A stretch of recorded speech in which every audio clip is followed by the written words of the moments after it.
Hey guys, welcome back to TechMan.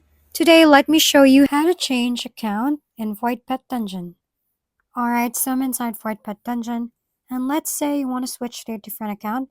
Maybe you're testing another profile. Maybe you made a second account, no judgment. We've all done it. The first thing I do is open the game, head straight to the menu or settings area, which is usually where account options like to hide. After scrolling for a second, you should see the account or logout option. Once I tap that, the game signs me out and takes me back to the login screen. From there, I just sign in again using the other account I want to play on.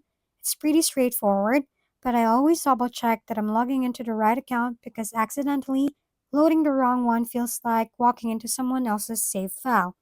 After logging back in, your progress, pets, and items will load based on that account, and just like that, you're back in the dungeon. Same game, different adventure. If we've been helpful, kindly give us a thumbs up and don't forget to hit the subscribe and bell button for more contents.